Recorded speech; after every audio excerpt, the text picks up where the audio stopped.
ก่อนบรูยิบุญสู้กล้วยบรูแต่ละหม่องแต่ละบ่อนเนาะฮัลโหลบ้านสวนเจ้า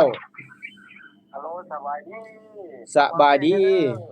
เจ้าเจ้าจ้ะเพลงดอกย่างห่างต้นให้แน่เด้อ ดอกยางห่างต้นฝากไปทางใดดี โอ้ยบ่มีมองลงเขาฟังกับบ่าวดิเกมแล้ เจ้าจากผู้ใดเนาะนี่ จากเบาเป้ทางบ้านดงเมืองละงามพี่เด้อ เจ้าเป็นจังได๋ทางบ้านเฮาฝนตกอยู่บ่โอ้บ่ได้บ่าวบ่ได้ต โอ้ ก2 มื้อ 3 มื้อกันแหละ เจ้าเอาขอบอกขอบใจเด้อ เจ้าสบายดี สบายดีสบายดีพี่น้องแฟนเพลงแฟนรายการทั้งเมืองเรางามทางแขวงสารวัตรผู้เหลียวเนาะเอาฝานี่น่ะเพื่อใดทุกหม่องทุกบ่อนทุกหม่องทุกเจฮัลโหลบ้านสวนเจ้าสบายดี สบายดี ขอเพลงแม่บ่าว เอาเพลงอีหยังหนอ อภัยสุยาง อภัยชุยางฝากไปทางใดเด้ พาใครบ้างยิ้มว่างละครเพลงเด้อบ้านผู้สิแก้ว เจ้าก ำลังดำหน้าอยู่ตอนนี้ กำลังดำนาเดี๋ยวอันนี้บุญสู้ไปซอยเด้อ โดย เจ้าเอาขอบอกขอบใจเด้อมีนักเพลงแฟนรายการทางโพสิแก้วเมืองไซภูทองแขวงสวรรณเขตนี่แหล้วเนาะพี่น้องเนาะเอาอันนี้บุญสู้ก็บ่มีหยังกำลังจิตกำลังใจด้วยเสียงเพลงเสียงลำฝากให้พ่อแม่พี่น้องพี่ปัวให้แต่ละหม่องแต่ละบ่อนแต่ละหม่องแต่ละเจเด้อพี่น้องเด้อฮัลโหลเจ้า ฮัลโหลขอฟังเพลงแน่ เอาเพลงอีหยังหนอ ใช้คนร้ายเด้อ อย่าใส่เคินหลาย แม่น ฝากไปทางใดหนออย่าใส่เคินหลายนี่ ผักให้ร้านเด้อนั่งค่ำกับนั่งพิงเด้อเชียร์ยาชอยอยู่อย่าฟังเพลง เจ้าจากแม่หยังหนอนี่ แม่มีอยู่บ้านคำทองเด้อ เมืองหยัง เมืองโรงงามแขวงคารวันนี่แหละ เจ้าเอาขอบอกขอบใจเด้อ โดย เอาขอบอกขอบใจทั้งแม่มีทั้ง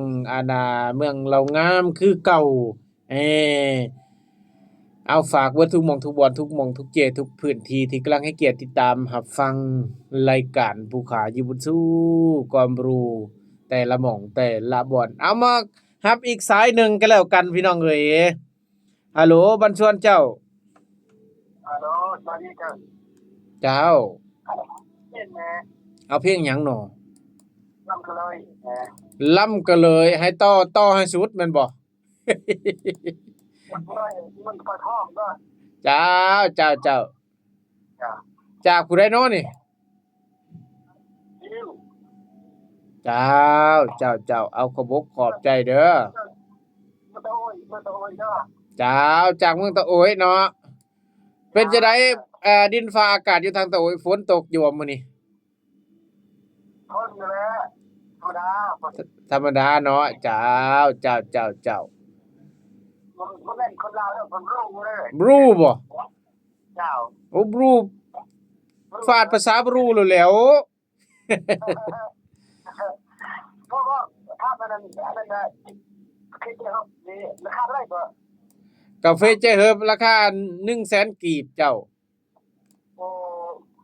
มันจะดีจ้ะ เจ้าคันกาแฟ 100,000 กีบคันสมุนไพรการแล้วแต่เรตเงินเจ้าก็แพงกว่าประมาณ 800,000 ปลายๆนี่แหละคันอนาโตมิดฮะ จ้า จ้า จะเล่านี่ให้มันมันไล่เลยครับนักการเลย โอ้ นอน โอ้ อาจจะบำรุงอันนี้ก็ยากเลยอาจจะบำรุง เอาลองเบิ่งเด้อเจ้า จ้า อ้าวขอบอกขอบใจหลายๆสิเอาหยังเนาะมื้อนี้มาเปิดมากำลังจิตกำลังใจให้มีนักแฟนเพลงแฟนรายการเพิ่นขอมาแต่ละเพลงล้วนแต่ขัด กับนโยบายของเพิ่น โอ้ยอายุสู้ก็สร้าง